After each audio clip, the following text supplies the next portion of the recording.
When we choose to vacation as a family, 99% of the time we choose cruising. Usually every cruise begins with a pre-cruise night at a hotel in the port city we are sailing from.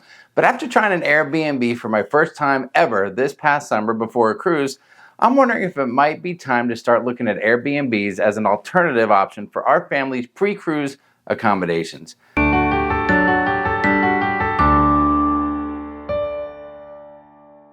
Hi everyone, I'm Jamie from Sharonatsea Travel. Thanks so much for stopping by the channel today. Whenever my wife Sharon and I begin to plan for a cruise, we always spend time looking at hotel options for our pre-cruise stays based on how many of us there will be. Will it be just the two of us, or will the kids be there too, and how many nights before our cruise will be arriving into town.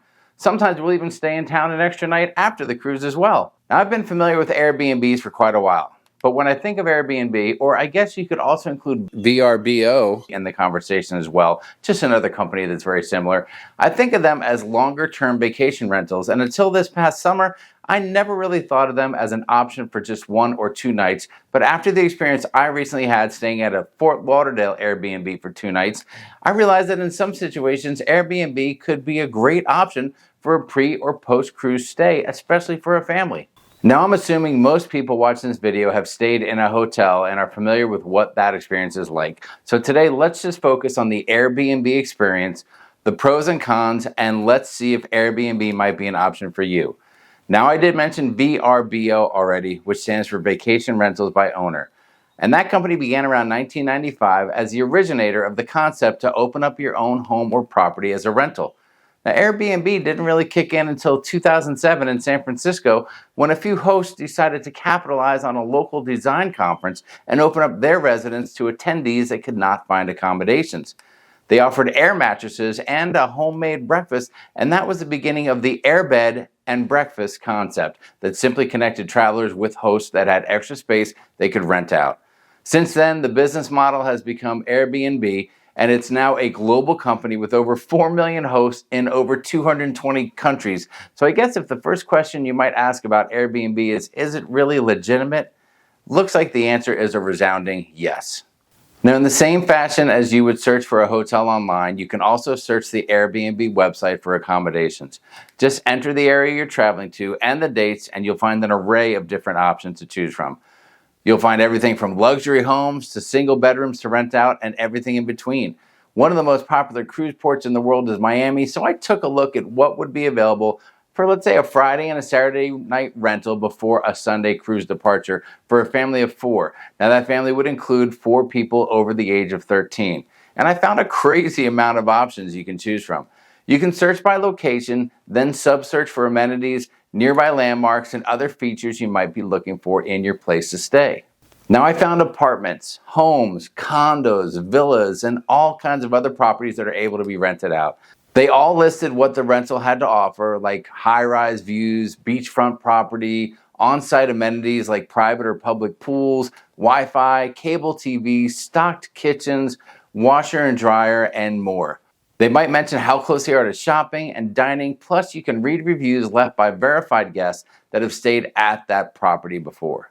You'll also find all kinds of pictures detailing the accommodations. Many times interior and exterior photos will be available to look at. The listing will give you information like how many guests a location can sleep. For instance, it might say it can sleep up to 8 people, and it'll detail the bedroom and sleeping accommodations, like it might say 1 queen bed, 2 double beds, and 1 pull-out sofa. So you know exactly what you're getting yourself into for you and the family. Bottom line is that before arriving, you will basically know exactly what your Airbnb will have to offer. Now, that all sounds great, but one thing to remember, although you will know almost everything about the Airbnb, you may not know its exact location until after booking, or at least speaking with the location's host. Listings will give the approximate location of the rental, but will not list the actual street address online. You may not get that information until after you book, and that is done for the safety and privacy of the property lister. Now, don't get me wrong, the listing will show you where you'll be within a few blocks of the actual address. And if I'm being honest, oftentimes a little detective work on your part at home, using provided photos, Google Earth, and things like that can help you zero in on the exact property. But the site is designed to protect identities the best that it can. Now, when it comes to booking, the website will provide that information on how to contact the host and make the arrangements for your stay. Airbnb has its method of verifying hosts in the same way that, let's say, eBay might verify sellers, and they have protections in place for the people making the reservations. The site will also show the nightly charges for the listing, but make sure to review the entire breakdown of charges because you may see additional things on there. For instance, many listings will include a cleaning service charge. Now, owners can do their own cleaning, but many Airbnb listers or hosts will hire companies to clean after each stay to ensure the location is ready for the next guest. Now, that might include cleaning, sanitizing, laundry service, and things like that. There will also be service fees involved, and that's basically Airbnb's cut of the action, so to speak. That's how they get paid. Of course, there can also be charges for any damages that are done to the property. And one other thing to note, and this is pretty important, when you book on Airbnb, you will be charged the full amount for your stay. Now, the listing will give information on what is refundable and how refunds work, like are refunds available 24 to 48 hours before check-in and things like that.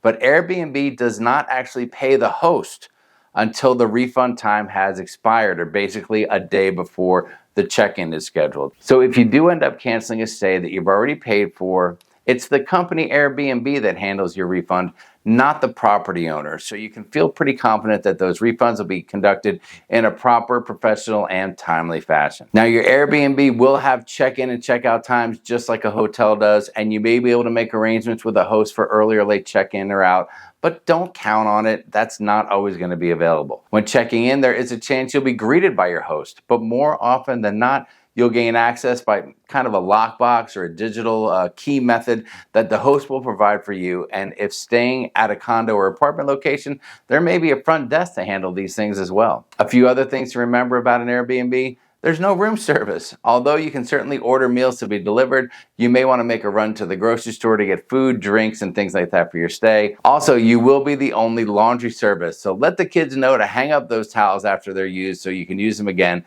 or ask your host if they provide supplies for cleaning, or if you should pick up a small thing of laundry detergent to handle any laundry needs that you have while you're there. Also, make sure to inspect the property upon arrival to make sure previous guests did not cause any damages that you could be blamed for. And in most cases, if you have any questions that arise during your stay, you should be able to contact the host, maybe by phone or by email, so that you can get all the answers that you need. Now, another thing that can be very different about an Airbnb versus a hotel is you will be expected to clean up after yourself a bit after your stay. And if you don't, the host can actually give you a bad review and possibly add on additional cleaning charges. Now, you may be asked to place all the used towels, sheets, and blankets on the living room floor, or asked to clean and sweep the kitchen, asked to wash your dirty dishes, and even take out your garbage. So if you're the person that trashes hotel rooms, you may want to think twice about an Airbnb. Finally, let's talk about security. Unlike hotels, there is no security guard and no 24-hour front desk person. You will be responsible to make your own good decisions and pay attention to your environment, and the host will be aware of the environment as well. You can often expect to see like ring-style security cameras and things like that at many Airbnb locations, monitoring the outside perimeter of the property. Now, I know you're thinking, wait, what, are they spying on me? No, that's not really uncommon. If you go to a hotel, there's going to be cameras watching everyone outside of their rooms as well, and it's the same concept here with Airbnb.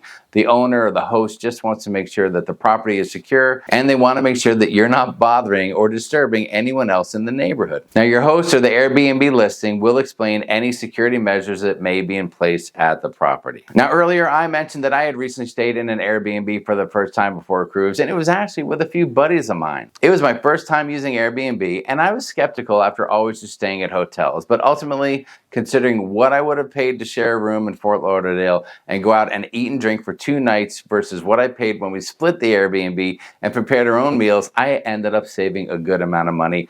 And the property we stayed at was amazing and included a private pool with a back patio on a canal, a pool table, 65-inch TV, full kitchen, multiple bedrooms. I mean, it was a great place. We had an amazing time, and I'm proud to say that we left the Airbnb in the same condition as when we arrived.